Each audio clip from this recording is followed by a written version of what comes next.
Welcome to another episode of Barstool Perspective, where we give you the rundown of the booze news of the week. I'm Mike Morgan, and you are... Bret Kollmann-Baker. Rundown. Sounds fancy. It does sound fancy, doesn't it? And we're recording, we should point out that the idea of this, Barstool Perspective, we are sitting at a bar, and behind us is going to be the full built-out bar. We've been building this bar, and we did a festival last weekend called Missing Link, which takes up a lot of time. So bar construction has been stalled, but you'll see the evolution, and it will eventually not look like we're just shooting this in a closet. So instead of looking like drunks on a construction site, we'll actually look like drunks in a bar. In a bar, which is more appropriate. So, yes. It's where we belong. And actually, to that, when you're going to start drinking in the morning, Narragansett. If you guys want to be a sponsor... Yeah, go ahead and reach out. But if you don't, we're still going to probably drink your stuff anyway because it's delicious. Man. Well, it's like saying? Good for a morning What's the beer. saying? And before we get this railroad that's off track back on track, no free advertising? Isn't that what they say? And we're doing some hardcore advertising right now. Absolutely. Narragansett, we're going to send you a bill and we'll be in touch. Yeah. Okay, let's do this like we do every week and start off with the same news story that we've talked about for a month straight. Oh my God. It's fucking Bud Light. It is Bud Light. Oh my God. All right. If we gotta. So the headline this week is Bud Light. Permanent damage to Bud Light has happened, is happening, or is going to happen by September. Those are all things I read this week. Yep. Basically, at this point in time, everyone's saying, oh shit, the problem with Bud Light is so deep now. And even the discounting that happened through Memorial Day weekend did not help. There, at a point in time for 7 days straight, you could buy a 15-pack of Bud Light, send in a rebate form for $15, which is how much it costs. And the only thing you have to pay is tax. So you would get free Bud Light for a week. And they were still down 60% Memorial Day over Memorial Day. So a slaughter, everyone's saying basically Bud Light. They literally can't give it away. They can't give it away right now. They're dead. So they're saying that brand is dead. Permanent damage to Bud Light. Yep. The distributors are screaming about it. Everyone's screaming about it. Yeah, and I have enjoyed this demise, and we have been right in our predictions, I'll point out. It's early still. It is early still, but I don't see a way that they recover from this. But, it's a frightening thing that you have really a pretty small number of people in the front of this that manufactured this controversy that has taken down a brand that has been one of the most iconic brands in the world since the 1980s. So it's kind of a frightening thing, really. Yeah, Goldman Sachs did a survey and they found that most distributors and most industry experts are pessimistic about a full recovery being possible. Distributor sales reps, and including sales reps for Anheuser-Busch, saying that their take-home pay is down on average $2,000 a month across the country.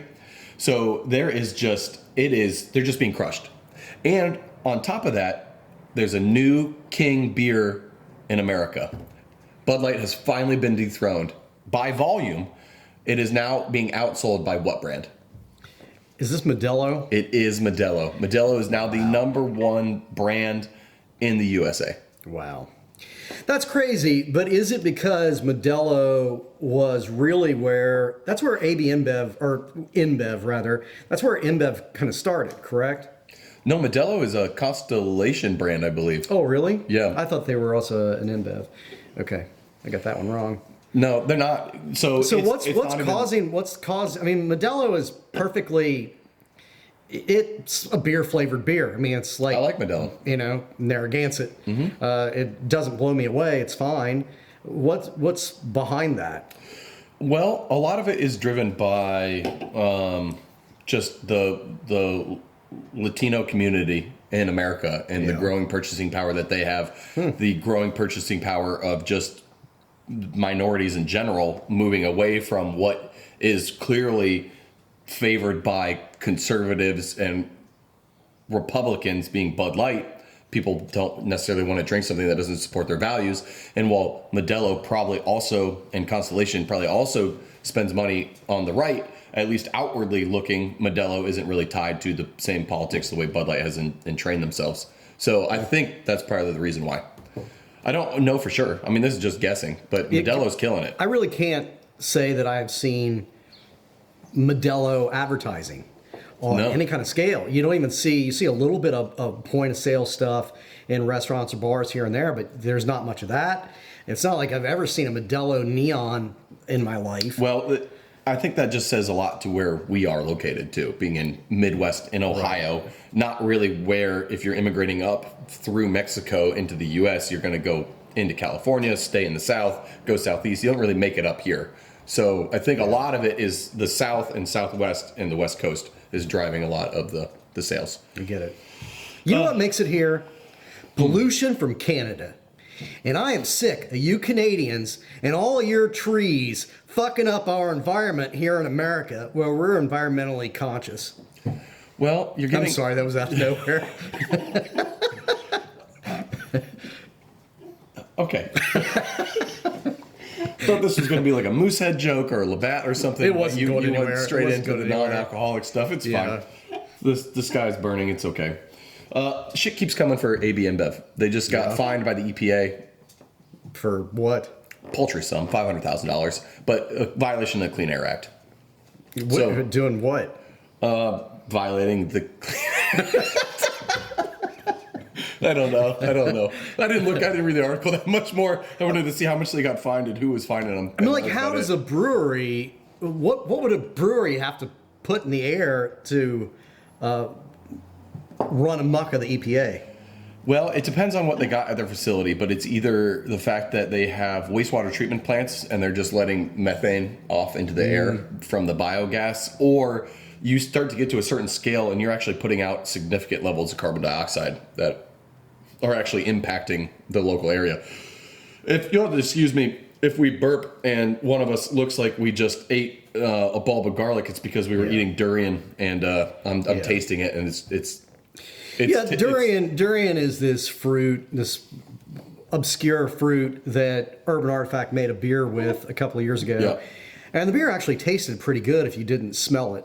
But it is, you brought in these durian wafers, and they looked like, those like delicious little vanilla wafers you have, except they taste like garlic and ass and diesel and they leave this horrible aftertaste of garlic in your mouth, apparently so far permanently. It probably will never go away. So I had to switch to beer because like 7 cups of coffee didn't do anything to knock the flavor out of my mouth. Montucky, have you heard of them before? Yes. Are they a budget brand, correct? Yeah, they're a newer budget brand based out of Bozeman, Montana, and their whole thing is like, it's a lifestyle brand, but it's basically just have fun, party, drink this cheap beer that talks to the youth. They just put out a big campaign for finding a new mascot. They had a whole bunch of people submit different ads, and they found this guy. His name is, I can't find it right now. It doesn't really matter. But if you actually look down below our video, you'll see links to a lot of these articles, and you'll find a link to this here or there. So check that out. And you can actually check that out in back episodes too. But they basically found a new mascot, and his winning award was they're going to put his face on cans of Montucky for a short period of time. He also gets a mouse pad and a coffee mug. God, I hope that there's some group out there that finds a way to really hate him. I doubt that's going to happen. The video is really great. He's wearing a crown made of Montucky 12 packs, and it's just him just doing that. So it's a really wonderful video. Check it out. There's not really a story there. I just thought it was fun and wanted to show you later. I've had students bring that beer in to class, and like it's some rare, obscure craft beer. I'm like, it's a budget beer, but that's how I drank it. It was fine. Is it my recollection? Is it the Yingling of this generation's new drinkers, where it's hard to get and it's still just a shitty beer, but because it's hard to get, it adds this perceived value? Right, or even like Coors, used to be in the 70s. Yeah, I think that's probably correct. there's a rarity to it in this part of the country that makes it, that gives it some panache, although it's just beer. It's just beer flavored beer. This next story isn't really so much of a story as I just wanted to say that there's a new pickle flavored hard seltzer that's coming out. I think that pickle flavored beer is a bad idea. But He says that knowing full well that we make one. you make bank on it, so that's fine. But yeah, okay. I just wanted to say this because I want to say that Urban Artifact made the first pickle beer that I've seen, and I haven't found any proof otherwise. So if someone knows of someone who's making a pickle beer before we were, I'm very curious to know. But I don't think anyone has. So every time I see this, I just think, man, you are 8 years late to the trend, buddy. You guys do make, I mean, it is a really good pickle beer. It tastes like pickle juice, and it is, I mean, I highly respect the craft of it. I just don't know why you drink a 6-pack of it, but, you know. I like one when I'm having a burger or grilling out. Yeah, one is an accent and as a pairing is good. I get it. Yep, it pairs well. Yeah. So you remember Sean Diddy Combs and how he's getting in a fight with Diageo over getting pigeonholed with his brand? Yes. Well, he just launched his own direct-to-retailer/consumer platform where you can buy his spirits, Ciroc, and his De Leon tequila. So if you want to have it shipped to you, you can go online. He says it's a first of his kind. So I thought it was necessary to do a little bit of due diligence and look into what does first of its kind direct-to-consumer spirits website mean? Well, what it means is marketing bullshit that isn't actually anything more than you go onto his website and it shows you where you can buy it in your area. It's a product finder. These have existed. Yeah, the legality of shipping liquor everywhere in the country. You can do it for like 8 states. Yeah, you can't, it's not even possible. Yeah, none of this is first of its kind. It's all bullshit posturing. It's the liquor version of Truth Social. Yeah. Completely revolutionary. We're changing the direct-to-consumer, direct-to-retailer environment. Yeah. Oh my goodness. Someone forgot to put their phone on mute. Yeah, it's the sound guy. Is everybody's phone turned off guy? Spirits are down. They're down 5% in Q1. Any guesses why? As a whole, collective in the U.S. Collectively as a whole, well, the pandemic's over, would be guess number one. Everybody started to sober up, realize I've been drunk and bloated for the past several years. But beyond that, no, I don't have a guess. It's just because of inflation. So pandemic. It was me. I was the person that didn't turn my phone on mute. Sorry, Adam. Oh, God damn it. Fixed. He's so mad. He's so mad.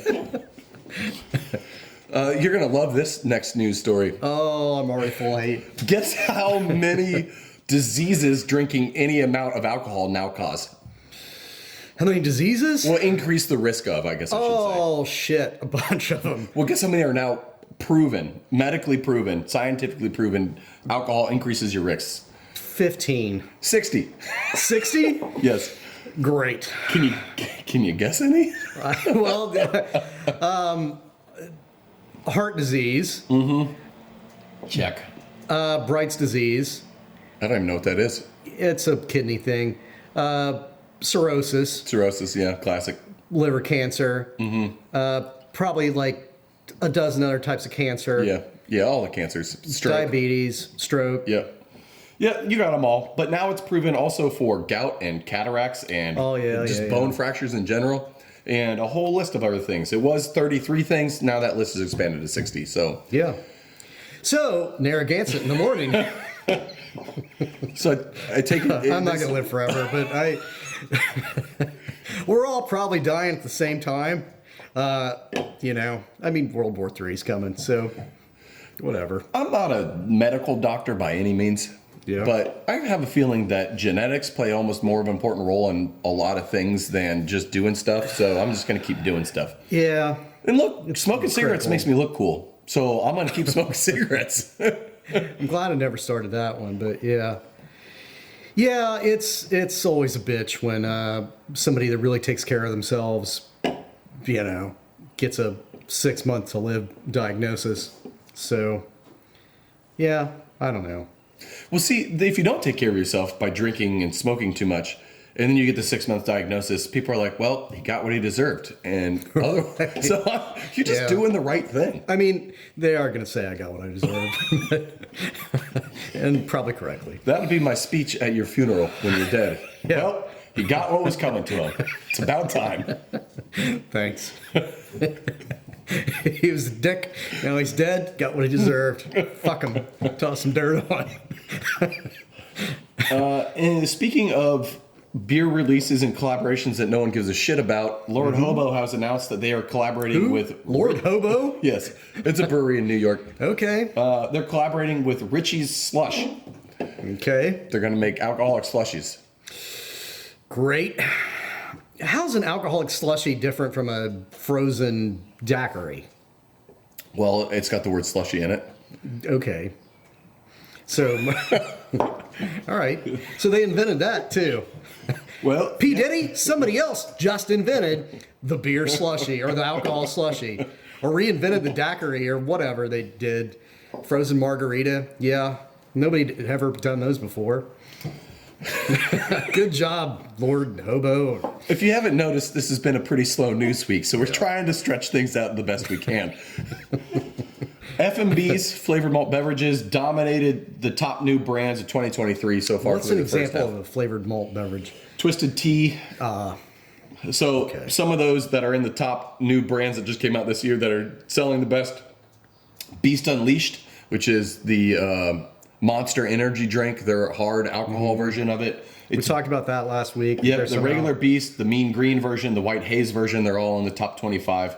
Simply Lemonade, you ever had that? I have not. Well, they have a Simply Spiked version now, so it's peach, strawberry, lemon. All those are in the top 25. Bojangles is putting out a spiked hard tea. Lipton is also coming out with a hard tea. Really? Which I don't even think anyone even drinks Lipton anyway, because that's pretty ass tea as far as I'm concerned. Modelo Chelada Variety Pack is in the top somehow. The only beers that are in the top, Fruit Force by Voodoo Ranger. Okay. Yeah, that's the end of that. It is odd the number of ways, that people are finding to get drunk now without having to taste actual alcohol flavors. People like wine, flavor. Beer, bourbon. Flavor People is like the hot artificial thing. flavors. Yes, that's what we mean. Billboard.com just ran a news article about Gen Z isn't drinking at clubs anymore. They're down about 25% alcohol revenues now that Gen Z is the primary club goer. Because they get high, or they drink less, or what? Well, they don't really say in it, and I think it's all those things, though. I think you're getting crossfaded, so you're not going to drink as much anymore.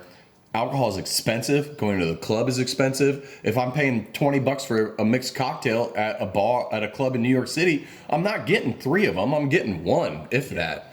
Bud Lights are $10 in a club in New York City, at least, like for a cheap light beer. It's insane. So I think it's all those things. And I don't want to be old man yelling at the next generation type thing here, but like, Drink your beer! the internet age is having the impact on socialization for younger people. And are parties happening in the same way? Are they not? Like what's happening with all this? Teen pregnancies are at all-time lows. And I would love to say it's because we're spending more money on getting, contraceptive and care and education for young people. But we all know that's not the real case. Gen Z is fucking less than previous generations.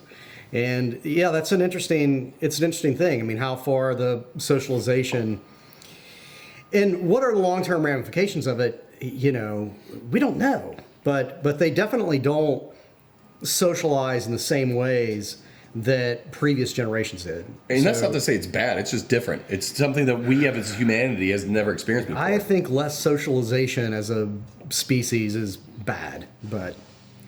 Is it less or is it just different? I think it's bad.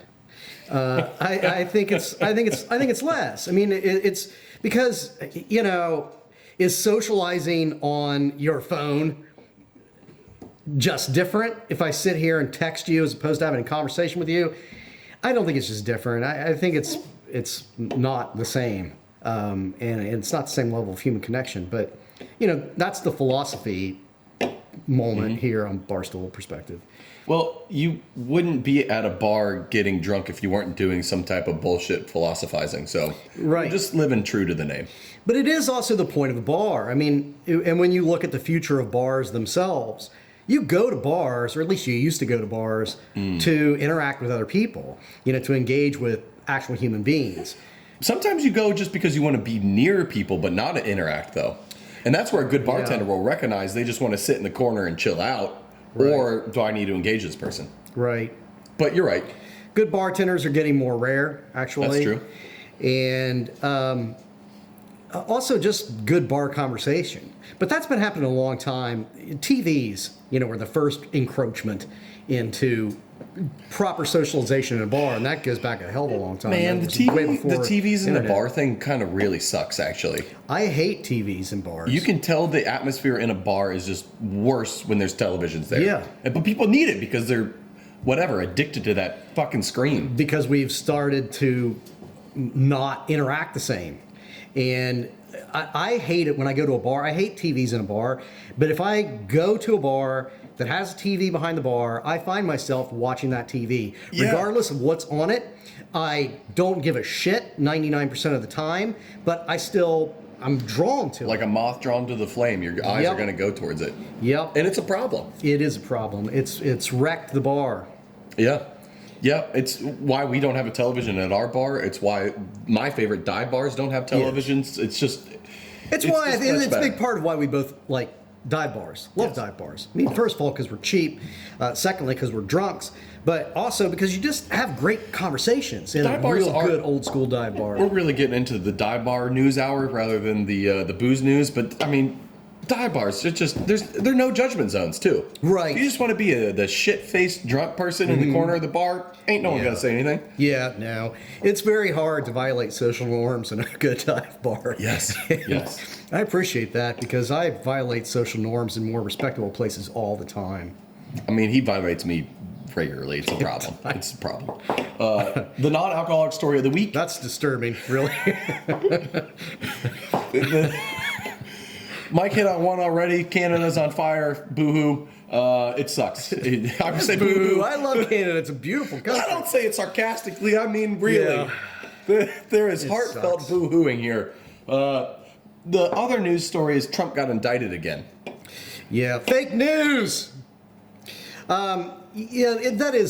It's crazy to have a guy that's running for president under two separate indictments and probably a third serious one coming down the pike. And to have a nation that is so politically divided that about half of it thinks, oh my God, how is a guy under two criminal indictments still a viable presidential candidate? And a good 40% of the country thinking that it's not a problem at all. As a country, that's a pretty unprecedented place for us to be, I think. At least any time except right before the Civil War. So, you know, we got that going on. The other, what's also unprecedented, I'm wearing this shirt, After School Satan shirt today, in honor of the state of Oklahoma, which has decided to create the first blatantly, entirely public-funded religious school. Heretofore, in the history of the nation, it would have been considered completely unconstitutional right out of the gate. Even the right-wing attorney general in Oklahoma says, I'm not going to defend it because it's unconstitutional. But it's probably going to be found to be constitutional by a completely illegitimate and corrupt Supreme Court. So I think you just got to ride that wave. I'm looking forward to a satanic school and, you know, whatever else. Jihad school, public money, let's do it up. Let's just intermix all that religion. That's I'm gonna great. jihad Satan straight into my heart. Yeah. You can't talk about gender in kindergarten, but jihad will be fine. Gotta start them young. Alrighty. Our email question of the week is... I swear to God, if it's about seltzer. Please email us your favorite seltzer questions at info@brewskies.beer. We'll get them on air. I will make sure to pick your seltzer question. Our question today, though, is what's your favorite non-alcoholic drink that isn't water? Coffee. Yeah, same. Yeah. Same. It's the true alcoholic's choice because it gets you going in the morning. It's actually good for your liver and it tastes great. Yeah, I don't get the whole, I quit drinking coffee because coffee's bad for... If coffee is the worst thing you're doing for your health, just get over yourself. Yeah, you're in a good spot. That's all we got for this week. Check out the links below for more information. Email us at info@brewskies.beer if you have any questions, if you want us to explore any topics on air or anything else that you have. Make sure to like, subscribe, hit us up with any comments. We'll do our best to respond to those as well, but any engagement is going to help us continue to fund this or start funding this, and so we can do more. Mike's at the end of his rope. I mean, look at the guy. You can just tell. About a week away from living under a bridge. Check us out on YouTube and wherever you can download your podcasts, and make sure to check out the Brew Skies Happy Hour podcast where we explore the oral history of craft beer, where it started and where it's going. And we got new episodes dropping. They just dropped, and we're going to be adding more. We got a lot of fun things coming. Please. Those are actually well informed, unlike this one. So. This, a lot of BS. Those ones, a lot of research. So check us out. Cheers. Drink some good beers this weekend.